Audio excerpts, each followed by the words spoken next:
Alright, now Prime Minister Narendra Modi is scheduled to visit Jammu and Kashmir today. Now this is his first visit since the abrogation of Article 370. Security, of course, has been tightened ahead of his visit. Prime Minister said to inaugurate developmental projects worth 20,000 crores, including several road tunnels. Now this tunnel will help establish all-weather connectivity between the two regions of the Union Territory. Now, the Prime Minister is also scheduled to address the panchayats across the nation on the Panchayati Raj Diwas today. Prime Minister Modi's visit comes amid several terrorist attacks in Jammu and Kashmir in the past few days. Pradeep joins us live on the broadcast for more on this. Pradeep, a lot is happening in Jammu and Kashmir as always. Today, Prime Minister Modi is going to be visiting the UT, and we're also seeing a series of encounters take place where terrorists have been eliminated. See, this is a very significant visit so far. The Prime Minister Narendra Modi is concerned because after abrogation of Article 370, first time he will be visiting Jammu and Kashmir, and he is going to launch several projects, inaugurate several development projects that's going to change life of people of Jammu and Kashmir. And this normalcy, peace and prosperity is something that our neighbor Pakistan and its proxies cannot digest. That's one of the reasons they had been trying to disrupt peace process and also trying to disturb development process here in Jammu and Kashmir. That was the reason that 2 days back they had infiltrated two terrorists from the Samba sector, and they came over to Sujwa area where they tried to target army camp. But the security force personnel, Jammu and Kashmir Police, were able to eliminate both these terrorists. Now, what is the main breakthrough is that what police has got is that they had been able to arrest two people. One was Shafiq. Shafiq is the person who had provided them shelter, and he was in touch with the Jaish commander in Pakistan. He was instructed that these two Pakistani terrorists should be taken to nearby army camp where they are going to inflict maximum casualty so that they can scuttle Prime Minister's visit. That was the basic idea. Shafiq has been arrested, and following interrogation of Shafiq, they came to know it was Bilal Waghi, who is from the Kokarnak area. He's a truck driver. He is the one who had picked up these two terrorists from Samba sector, from Sapowal area. He had created a kind of a cavity inside the truck and where they had been hiding.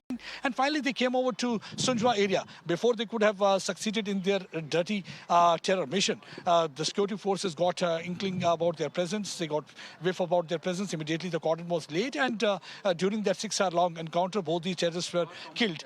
So that way, the Prime Minister visit is really very important. See, Prime Minister today, he's going to talk about 3 dimensions. Why I'm saying 3 dimensions? One dimension, he's going to have a dialogue with Gram Panchayats. He's going to have a dialogue with Panchayats, Sarpanches, and people of Jammu and Kashmir. Second, he's going to have, and in fact, talk about the development, and he's going to inaugurate several development projects and also lay foundation stone of several roadways also. That road connectivity is going to make life easier for the people of Jammu and Kashmir. And third thing is going to talk about is the democracy, the grassroots level democracy. Earlier, we had seen that in Jammu and Kashmir, it was a dynasty rule kind of a democracy. But now it will be the grassroots level democracy. That's one of the reasons that he will be talking to Panchayats, Sarpanches. That means that he's going to build their capacity. He's going to empower them, because he feels that if the villages are going to get developed, only then the things are really going to change so far as Jammu and Kashmir is concerned. But so far as the terror-related activities are concerned, they are trying to increase their activities. We have seen that few days back there was a poster taken out by one lesser-known outfit considered to be offshoot of Lashkar-e-Toiba, Lashkar-e-Islam. They had come out with a poster asking Kashmiri Hindus, either you embrace Islam or you will have to leave Kashmir. They are trying to create a situation what used to be in early 90s when more than 5 lakh Kashmiri Hindus had to abandon their huts and home because of Pakistan terrorism. We have seen that they had started targeting Panchayats, Sarpanches. They have targeted non-locals and even Kashmiri Hindus because they want to generate fear psychosis. But so far as this place is concerned, right now I'm in Palli area where the Prime Minister will be coming. This is the place where he is going to address more than 1 lakh people, and is also going to address 700 panchayats across the country virtually. And he's also going to award several panchayats.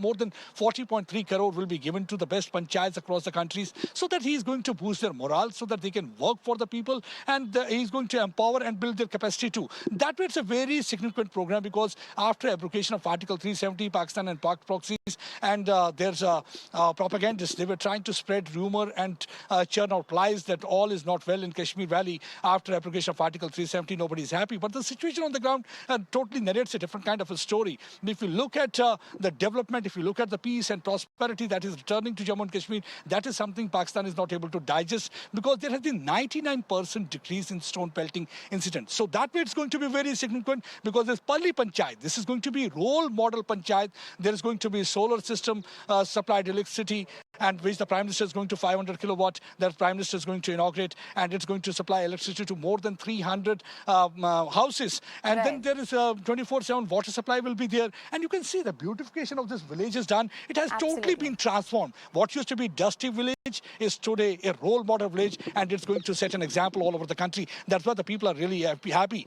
and waiting for the moment when Prime Minister will be here addressing them.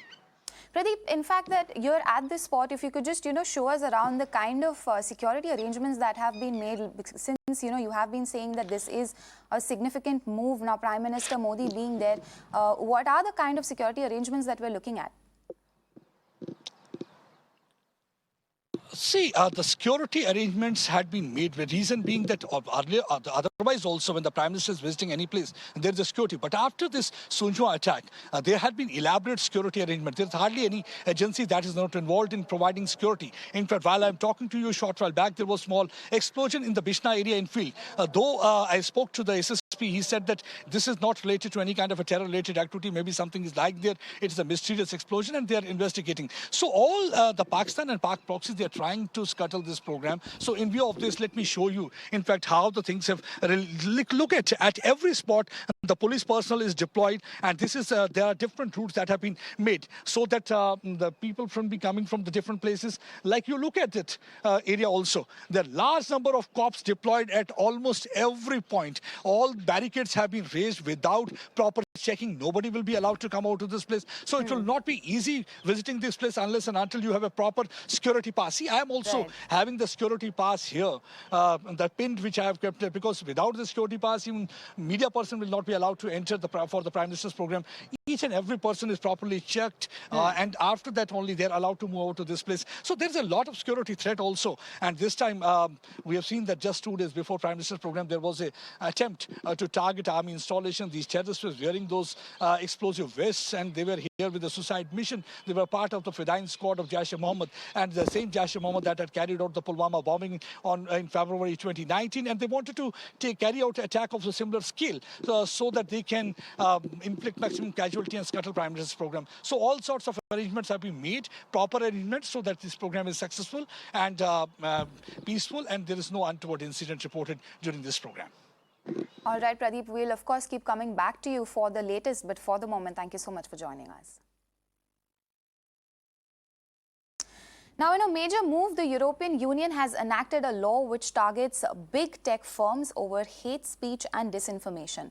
Now, this new act requires the big tech firms like Facebook, Google and Amazon to police themselves harder on harmful online content.